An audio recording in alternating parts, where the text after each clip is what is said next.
ti adoração.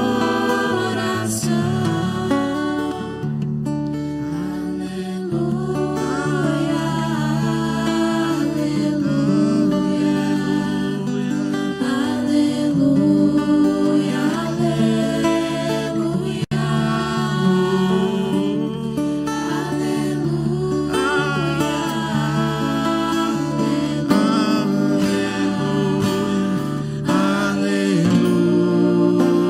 aleluia,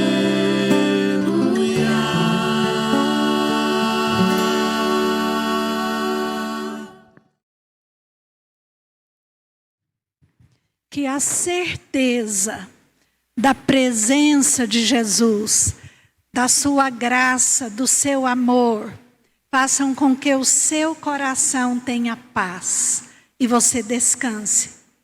E cada culto nós respondemos a Deus, dizendo: usa-me, Senhor.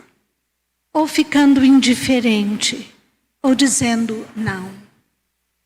Você vai dar uma resposta no final do culto.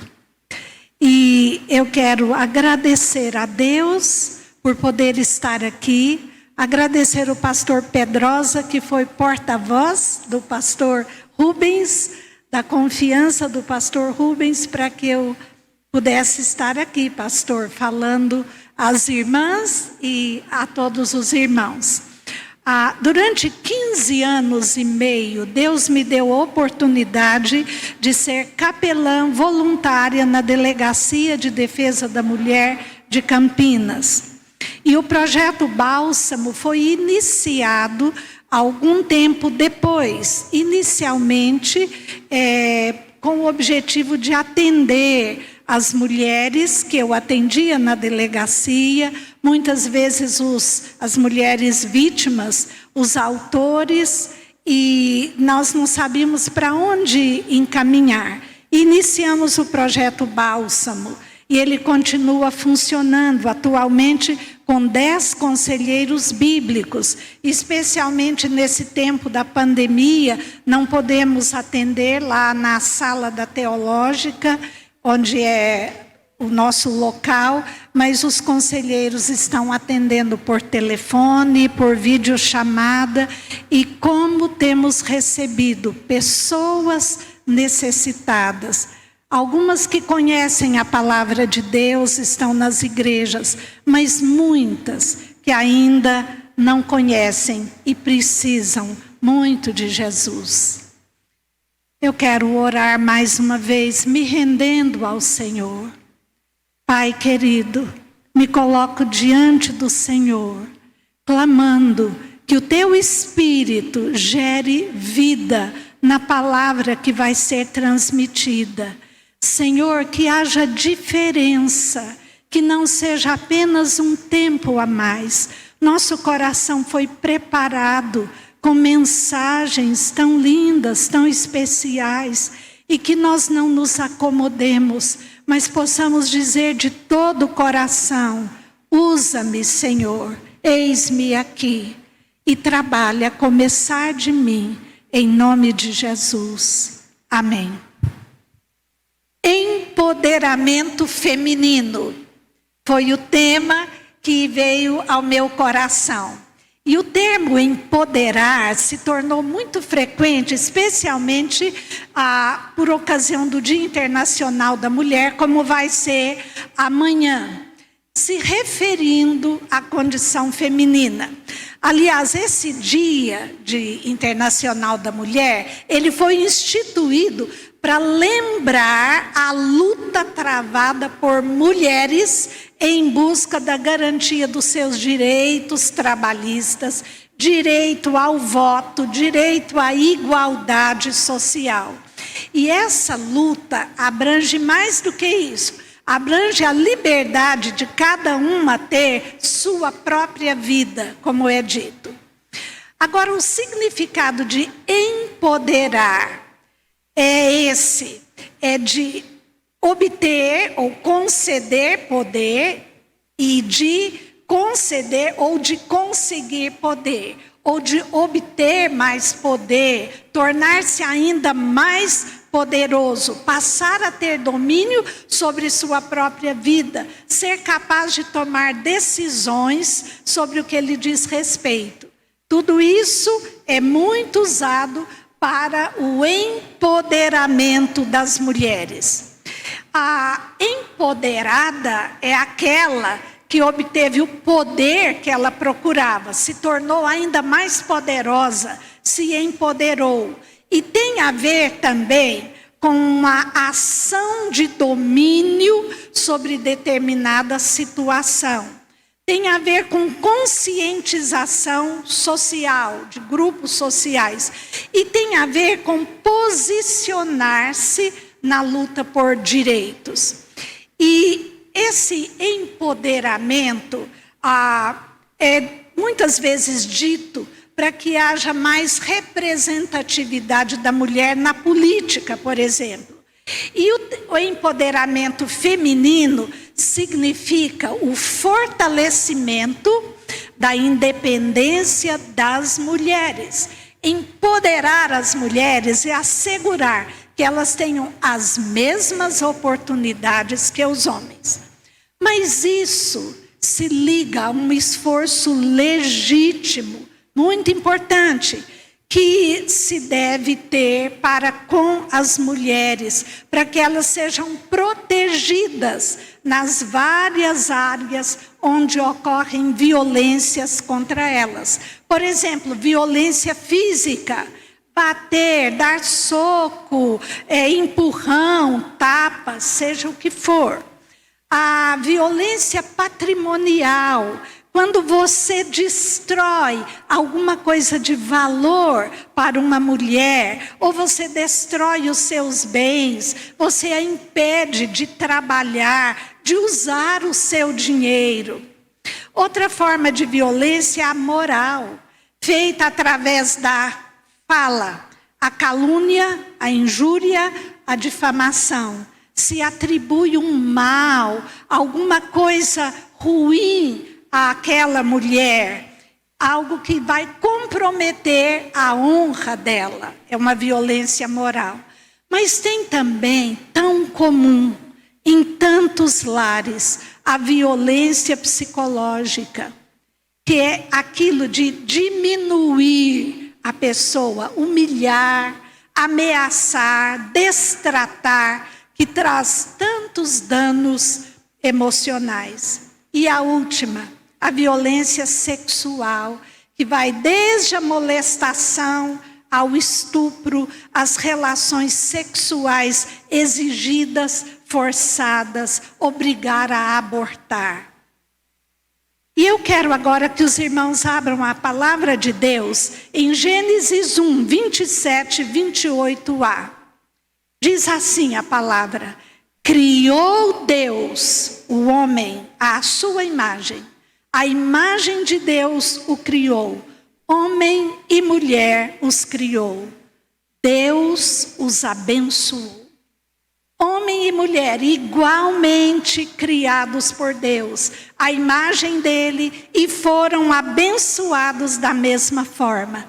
Mas desde que entrou a desobediência, o desejo de fazer a própria vontade, esse sistema pecaminoso só foi se solidificando.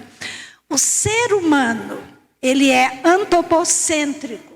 A sociedade que nós vivemos, ela é antropocêntrica.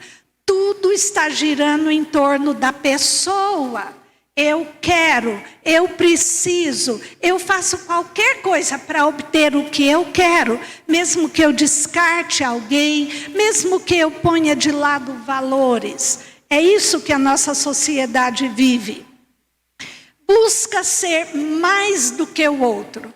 A pessoa sobe num pedestal e olha de cima para baixo. Se considera mais importante, maior, e subjuga o outro, trazendo humilhação, amargura, dor, principalmente nos relacionamentos mais próximos, que acontecem dentro de casa, com os familiares, e é daí que eclode toda forma de violência doméstica. Todo o esforço que se faz para conseguir esse empoderamento social tem resultado em inflar o eu, o ego, trazendo orgulho, altivez, egoísmo, disputa. Mas traz também amargura, revolta, desejo de vingança e até mesmo um senso de inutilidade se não consegue se empoderar como gostaria. E isso tem levado a quê? Alguns resultados que nós já estamos vendo. Homens indecisos, enfraquecidos, com dificuldade para assumir responsabilidade. E cada nova geração vem mostrando esse enfraquecimento. E muitos estão rejeitando sua masculinidade, a liderança, a responsabilidade, optando por outro gênero. E por outro lado, nós vemos tantas mulheres insatisfeitas, opressoras, infelizes. Tudo que fazem e conseguem não satisfaz. E é interessante que a Bíblia trata desse assunto e fala da primeira busca vitoriosa por direitos femininos. Que bom que a Bíblia fala. Vamos lá para Números, capítulo 27, do versículo 3 ao 7. Eu vou narrar o texto para os irmãos. As 5 filhas de Zelofeade, Maalá, Noa, Ogla, Milca e Tirza, eram descendentes de Manassés, o filho de José, que foi governador do Egito. Elas sentiram um problema que havia. Conversaram, concordaram e foram juntas até a entrada da tenda do encontro, ou do tabernáculo que Deus havia mandado fazer. Moisés conduziu o povo de Deus desde o Egito até a entrada de Canaã, a terra prometida por Deus, onde todas as famílias iam receber suas heranças. E foi com muito respeito, muito temor, que aquelas 5 filhas, 5 irmãs, vieram até a entrada da tenda e se prostraram diante de Moisés e do sacerdote Eleazar, filho de Arão, e dos líderes da comunidade. E ali elas apresentaram a causa delas. E elas disseram: nosso pai morreu no deserto, não por participar de qualquer das rebeliões, morreu sem ter tido filho homem. Não queremos que o nome do nosso pai desapareça do seu clã, porque não tem filho homem. Por isso viemos pedir: dê-nos propriedade entre os parentes do nosso pai. Moisés, o servo do Senhor, levou o caso perante Deus. E Deus respondeu dizendo: elas têm razão, vão receber herança entre os parentes do pai. Vamos reconhecê-las como herdeiras. E assim foi gerada uma mudança na legislação dada pelo próprio Deus, cerca de 38 anos antes, lá no Monte Sinai. A legislação não incluía esse aspecto, mas agora iam surgir situações práticas, pois eles estavam para se estabelecer no território que Deus já havia prometido que ia dar para os seus antepassados. E foi pela iniciativa dessas 5 irmãs que fizeram a coisa certa, sem rebelião, sem ativismo, sem amargura, no tempo próprio, na maneira própria. E Deus, então, atendeu a solicitação. E ficou estabelecido que na linha de sucessão, uma filha teria o mesmo direito que o filho. Seria herdeira também. As causas precisam ser levadas a Deus. O nosso Deus é o justo juiz. Deus atendeu a solicitação delas. E Ele continua sendo um Deus que ouve e atende. Elas fizeram diferente de Miriam, a irmã de Moisés, que logo que o povo atravessou o Mar Vermelho, Deus abriu o Mar Vermelho, ela ficou tão feliz que ela entoou um cântico e outras mulheres vieram com tamboris e cantaram e exaltaram ao Senhor. Pouco tempo depois, essa mesma Miriam, quando Moisés fez alguma coisa que ela achou inadequado, o que ela fez? Ao invés de ir a Deus, ao invés de ir falar com Moisés, ela falou mal dele, incitou os demais liderados contra Moisés. Ela quis se colocar numa posição que Deus não a colocara e teve lepra. Precisou ficar uma semana separada da comunidade. Sua altivez e busca de se autoempoderar trouxe para ela a consequência da lepra. Até que ela reconheceu que tolamente cometeu aquele pecado.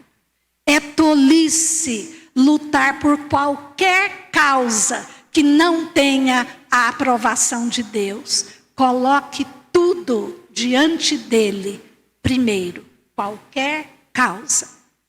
E há uma luta constante pelo empoderamento social. E nós vivemos numa sociedade injusta, em que as pessoas olham, você chega num lugar, ela olha a sua aparência, ela olha a cor da sua pele, ela olha a sua raça, ela olha a sua condição social, cultural, econômica, tudo isso. E isso não irá mudar. As pessoas olham e valorizam ou desvalorizam. Por que não vai mudar? O apóstolo Paulo, em 2 Timóteo 3, 1 e 2, ele nos avisa. Virão tempos difíceis. Os homens e mulheres irão de mal a pior, pois serão egoístas, presunçosos, arrogantes, voltados para si mesmos, desobedientes aos pais, ingratos, sem amor pela família, sem domínio próprio, cruéis, inimigos do bem. Cuidado, marido, com a forma que você trata a sua esposa. Cuidado com a maneira que você trata os filhos. Há tantas mulheres que respeitam, que cuidam do marido, mas não recebem o tratamento respeitoso e amoroso que Deus requer. Como se ele estivesse num nível mais alto e a mulher num nível abaixo. Nós somos iguais aos olhos de Deus. Temos funções diferentes, mas somos iguais. E eu creio que a pandemia tem trazido um fato, uma oportunidade para muitos maridos e filhos que agora trabalham home office ou passam um tempo maior em casa. Podem ver como o trabalho da mulher é contínuo, é diversificado. E o trabalho não é só dela para ela. O trabalho é para a família, é da família. E todos precisam participar. Mas também eu preciso dizer, cuidado, mulher, com a maneira que você trata seu marido e filhos. Valorize e não diminua. Ame e respeite. O bom trato é para todos, com amabilidade, fazendo tudo com amor, como se fosse para quem? Para o Senhor. Tudo que fazemos. Mas nossa ênfase é para um empoderamento maior de tremendos resultados. Eu quero convidar as mulheres que estão aqui, jovens, adultas, mas eu quero convidar também os homens, jovens, adolescentes, adultos, a entrarem numa luta pelo empoderamento espiritual. Ele é o oposto do que nós vemos. O empoderamento social é para inflar o ego, crescer o eu, meus direitos, minhas conquistas, ter visibilidade, ocupar espaço. O espiritual, oposto, é para se esvaziar primeiro e então se encher.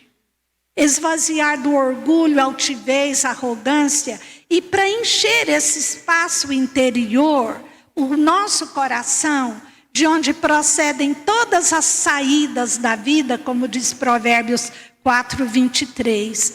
Esse empoderamento leva você a diminuir para crescer, esvaziar para algo melhor, ocupar seu coração, algo duradouro, de valor eterno.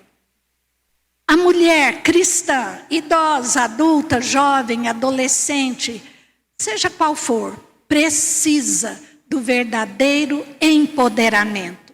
Como o homem também, da mesma forma. Mas onde buscar? Como? Em que esse empoderamento resulta?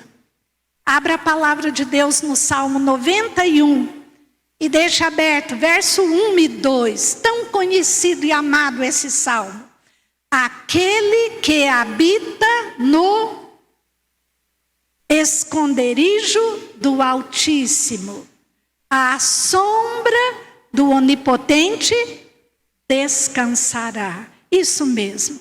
O texto fala de alguém que busca a Deus. Não restringe a prática da fé a vir ao domingo, aos domingos à igreja, a se conectar através de uma das mídias e assiste um culto, uma mensagem, canta um louvor. Ele não se atém a isso. Ele conhece o Pai Celestial, não por uma fé herdada, mas por sua própria experiência. Busca o Senhor com frequência, com constância, a ponto de não ser apenas um encontro. Não marca um encontro com Deus. E depois se retira e vai viver a sua maneira. É alguém que busca e permanece. E esse salmo, que é rico de tantas promessas, de tantas bênçãos, de livramentos, são todas essas promessas para quem habita, para quem vive, para quem reside, para quem tem seu endereço e domicílio no esconderijo do Altíssimo. É aquele que habita, que vai ter descanso. É essa pessoa que pode afirmar: tu és o meu refúgio, a minha fortaleza, o meu Deus em quem confio. Mas onde fica esse esconderijo para a gente ir buscar? Veja lá em Mateus 6:6. Jesus diz assim: vá para o seu quarto, feche a porta e ore a seu pai. E seu pai, que vê em segredo, te recompensará. Derrame o seu coração, suas alegrias, suas vitórias, mas também suas dores, angústias, opressões, aflições, seus desejos. Esse é o lugar de conhecer de fato, de a gente ver com os próprios olhos quem é o Deus que nos criou. Quem é esse Deus que nos ama, que nos abraça, que nos acolhe? Deus que se interessa por tudo que diz respeito a nós. Ele é o Altíssimo. Ele é o Todo-Poderoso. Ele é o provedor. Mas para chegar nesse esconderijo, nesse lugar secreto, a gente tem que se abaixar. A gente tem que se humilhar. A gente precisa diminuir, se ver necessitado e dependente de Jesus. É humilhar-se, negar-se a si mesmo, se vendo incapaz de se prover, de se proteger, de conseguir por si mesmo o que é melhor. E Pedro vai nos ensinar na primeira carta, capítulo 5, versículos 5 e 6. Deus atenta para quem? Para os humildes, mas opõe-se aos orgulhosos, mantém distância. Por isso Pedro diz, humilhem-se debaixo da poderosa mão do Senhor, para que a seu tempo Ele os exalte. Qual é o resultado de buscar e permanecer neste lugar secreto, nesse esconderijo, nesse lugar de proteção e de provisão? Qual é? Primeira coisa, recebe descanso. Há uma sombra restauradora, há um lugar de refrigério junto ao Todo-Poderoso, o El Shaddai. E seguem então tantas promessas: proteção, livramento, vitória, saúde, vida e honra. O Senhor dá honra. Eu quero agora mencionar 3 exemplos bíblicos de mulheres que buscaram e saíram de uma situação opressiva, vergonhosa, difícil e foram devidamente empoderadas. Quais foram? Lucas 8, 43 a 48. Vai nos falar da mulher hemorrágica. A lei cerimonial dos judeus considerava aquela mulher como impura, imunda. Seu fluxo sanguíneo era contínuo há 12 anos. Onde ela se sentava era considerado impuro. Ela não podia tocar em ninguém. Ela não podia ir à sinagoga, não podia ir ao templo. Ela ficava separada, humilhada, destituída de dar e de receber carinho, pois onde ela tocava ficava impuro. Mas essa mulher se empoderou de coragem e de fé. Ela se esvaziou da desesperança, da incredulidade, da acomodação de permanecer como ela estava, mesmo já tendo gasto todos os recursos dela com os médicos, não adiantando nada. Mas essa mulher foi abrindo espaço no meio da multidão, empenhada em conseguir se aproximar de Jesus. E ela queria mais do que aproximar de Jesus. Ela queria tocar na veste de Jesus, porque ela cria que Jesus poderia tirá-la daquela situação subhumana que ela vivia. E ela então enfrentou o preconceito religioso e foi confiante no que Jesus faria. Ela não chegou de frente, ela veio por trás. E ela creu, e ela foi e tocou na borda do manto de Jesus. Imediatamente ela foi curada. O fluxo estancou, ela percebeu isso. Quando Jesus perguntou quem o tocara, Pedro ficou meio aborrecido, ponderou com ele. Como é que nós vamos saber quem tocou no Senhor? Com tanta gente comprimindo, querendo chegar mais pertinho de Jesus, não era possível saber. Mas aquele toque foi diferente. Tocou em Jesus e saiu o poder curador dele. Aquela mulher tentou passar despercebida, mas ela foi descoberta. Ela então prostrou-se aos pés de Jesus. A palavra diz que ela estava tremendo de medo. E ela revelou sua luta e também a vitória. Fui curada. E Jesus disse: filha, A sua fé a curou. Vá em paz, fique livre do seu sofrimento. Essa mulher voltou empoderada pela fé em Jesus, pela busca em Jesus. Ela recebeu a cura para o corpo e ela recebeu a paz que vai além da necessidade física. Outro exemplo está em Lucas 13, de 10 a 17. A mulher encurvada.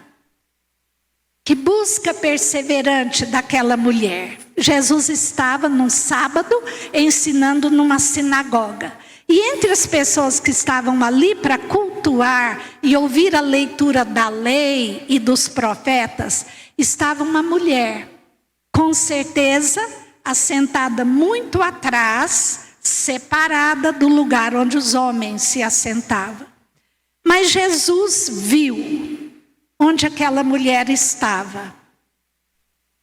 Ela não podia caminhar de forma correta. Ela andava encurvada, sem poder se endireitar. E não foi um acidente que ela fraturou a coluna. Não era uma doença degenerativa que ela tinha. Era muito pior que isso. Ela era uma sofredora. Pior, muito pior. Por quê? Era um espírito maligno que fazia com que ela andasse naquela condição. Encurvada, sem poder levantar a cabeça. Humilhada, envergonhada daquela sua situação. Jesus a viu entre os presentes, viu a dificuldade daquela mulher, viu que ela estava ali procurando consolo, alívio para o corpo e para a alma. E Jesus a chamou para sair do seu lugar e vir à frente. Ela agora teria que caminhar à vista de todo mundo, que poderia notar ainda mais a maneira difícil, encurvada que ela estava. Nós não sabemos o que ela sentiu. Eu me imaginei no lugar dela, me sentindo envergonhada, com medo de ir até a frente. Mas ela obedeceu e ela foi. E Jesus lhe garantiu que agora ela estava livre da sua doença. E quando ela chegou na frente, Jesus impôs suas mãos sobre ela. E a palavra diz que imediatamente ela se endireitou e passou a louvar a Deus. Ela foi empoderada por Jesus para andar de forma livre. Livre do peso que a mantinha encurvada, do que parecia ser só uma enfermidade física, mas era uma prisão espiritual. E tantas pessoas, tantas mulheres estão vivendo encurvadas. Pessoas aprisionadas por filosofias vazias, ilusórias, por amarguras, insatisfação com a vida, com as pessoas, consigo mesmas, e vivem com essa sensação de que caminham encurvadas. Não dá para se erguer, não podem se endireitar, não podem sozinhas mudar essa situação. Mas para que Jesus veio?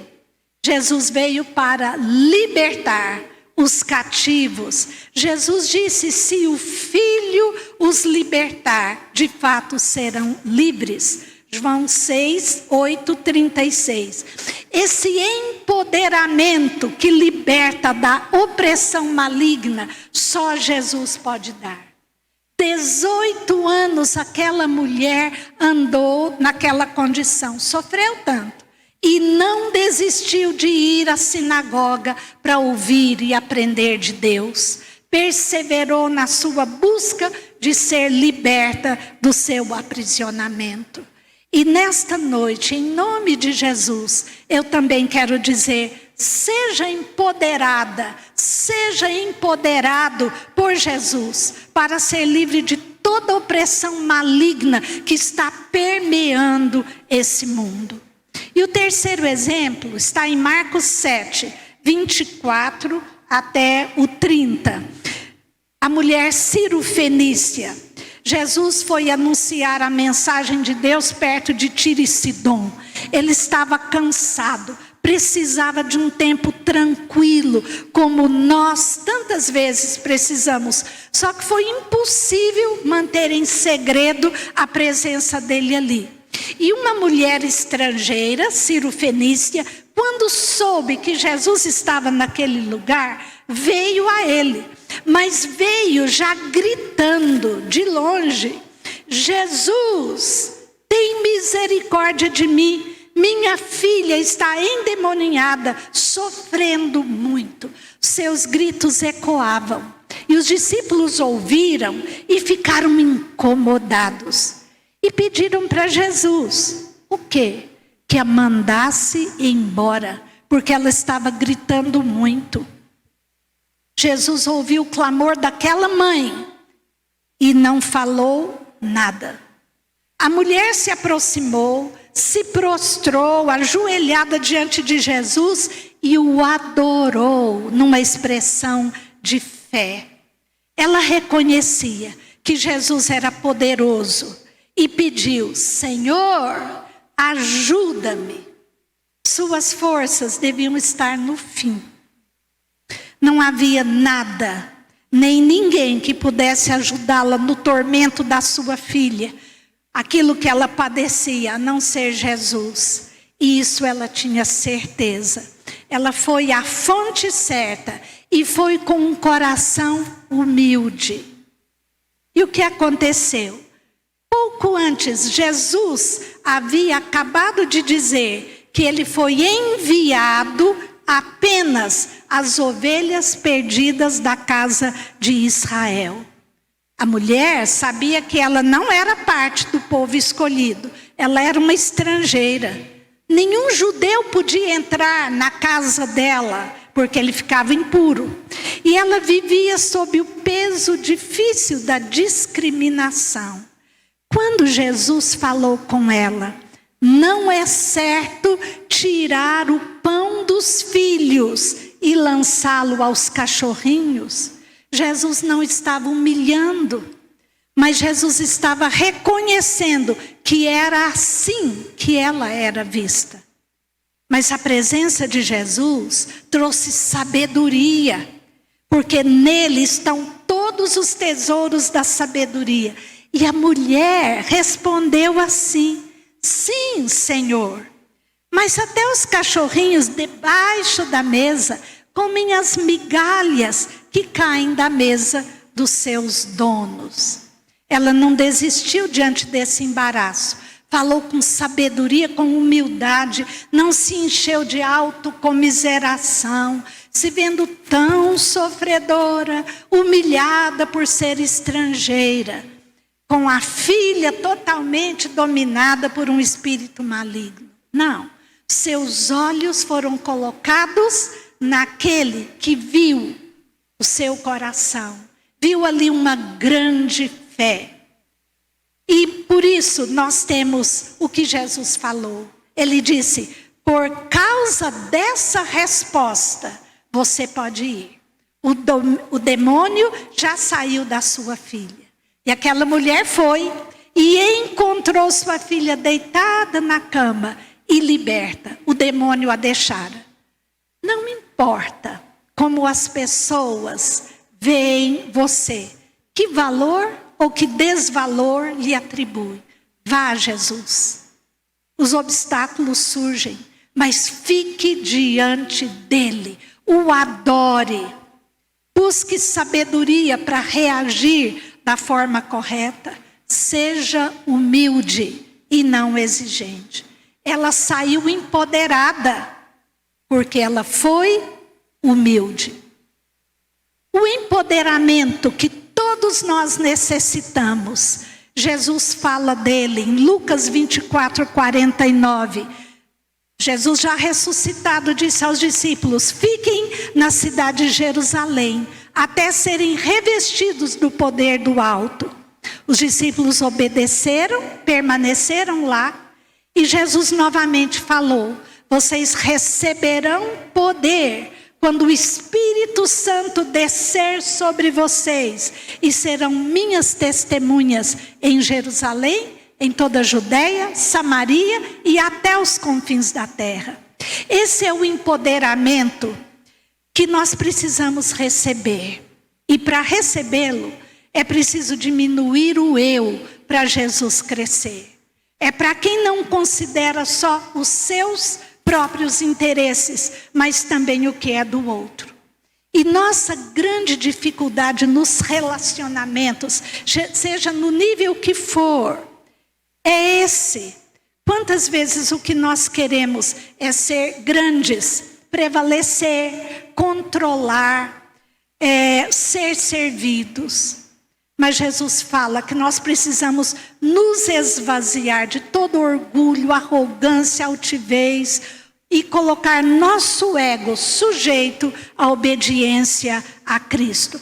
Quando eu diminuo, esvazio, há lugar para o Espírito Santo encher e produzir aquele fruto lindo de amor, alegria, paz, bondade, benignidade, domínio próprio, mansidão. E é esse empoderamento que nos leva a viver como testemunhas de Jesus. Não basta a gente falar de Jesus, e precisamos e devemos falar. Nós temos que viver. E para viver representando Jesus como um cristão que ama, que valoriza os interesses do próximo, que cuida dos seus interesses, mas também dos outros, que não vê ninguém como maior ou melhor que o outro, todos são iguais. E foi por isso que Jesus nos deu um novo mandamento em João 13:34. Ele diz: amem-se uns aos outros. Como eu os amei, nessa medida do meu amor, vocês devem amar-se uns aos outros.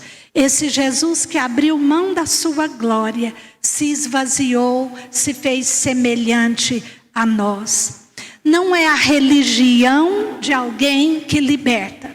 Não é a justiça humana.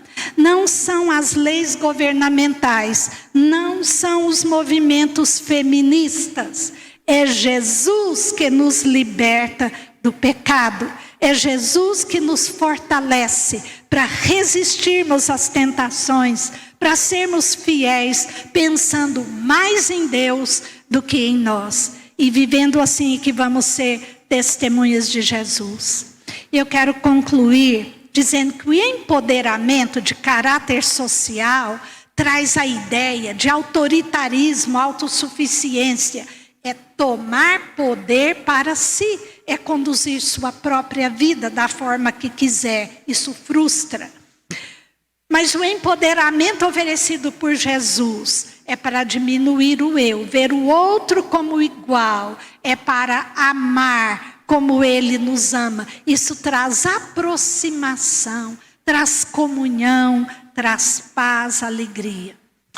Jesus quer dizer a você hoje, você que compareceu aqui à igreja nesse culto, você que está em casa, você que está usando uma das mídias, Jesus quer dizer hoje: filha, a tua fé, a sua fé a curou. Filho, a sua fé o curou. Vá em paz, fique livre do seu sofrimento. Você pode voltar empoderada pela fé em Jesus. Seja empoderada por Jesus para ser livre da opressão maligna que permeia o mundo. Muitos estão caminhando eretos, elegantes, mas a alma está encurvada, como o corpo daquela mulher por 18 anos. Jesus veio libertar. E Ele diz: venham a mim, todos os que estão cansados e sobrecarregados, abaixados, e eu os aliviarei. Se o Filho os libertar, sereis livres. Os obstáculos surgem, as humilhações, mas fique diante de Jesus, o adore, Busque sabedoria para reagir de forma correta. Seja humilde e não exigente. Não desanime. E só poderemos testemunhar de Jesus cheios do poder do Espírito Santo. Só tem duas formas de empoderamento. Qual você quer? O de baixo, do sistema do mundo, para inflar o eu. Eu quero, eu posso. E você vai ficar vazio. A outra é o empoderamento que vem de cima, que leva você a dizer: eu não posso, mas Jesus pode, e eu posso todas as coisas em Jesus que me fortalece. Não posso por minhas forças, mas posso unida a Jesus. Qual a forma de empoderamento que você está buscando? Qual a resposta que você vai dar para o Senhor esta noite? Uma resposta vai ser dada. Usa-me, esvazia-me primeiro, me use para a tua glória. Ou você vai se encher mais de si. Indiferente não dá para ficar. Curve a sua cabeça. Senhor, entreguei a palavra que o Senhor colocou no meu coração. E que o teu Espírito Santo mova corações para tomar uma decisão diante de ti.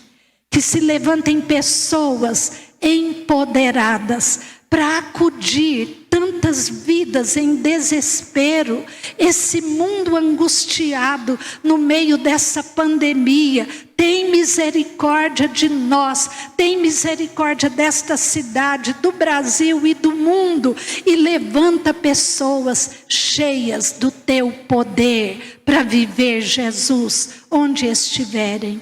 Oro, Senhor, suplicando isso no nome bendito e precioso de Jesus, nosso Salvador. Amém. Aleluia. Deus é bom o tempo todo. O tempo todo. Vamos continuar declarando essa bondade, a bondade de Deus.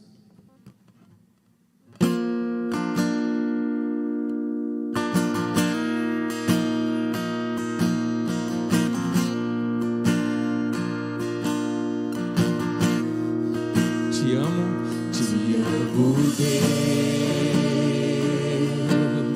Tua graça nunca falha. Todos os dias eu estou em tuas mãos. Desde quando me levanto até eu me deitar, eu cantarei a bondade de Deus.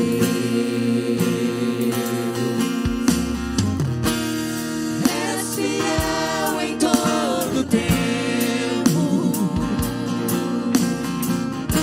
em todo tempo tu és tão bom. Com todo o fôlego que tenho, eu cantarei a bondade de Deus. Tua doce voz, tua doce voz, que me guia em meio ao fogo, na escuridão. Tua presença me conforta. Sei que és meu Pai e que amigo és. Eu vivo na bondade de Deus. Vamos declarar bem forte, igreja. És fiel em todo tempo. És fiel em todo tempo. Em todo tempo tu és tão bom. Com todo o fôlego que tenho, eu cantarei a bondade de Deus. És fiel em todo tempo. És fiel em todo tempo. Em todo tempo tu és tão bom.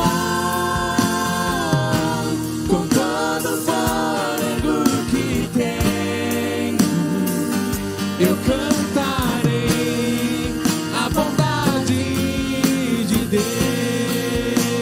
Tua bondade me seguirá, tua bondade me seguirá, Senhor.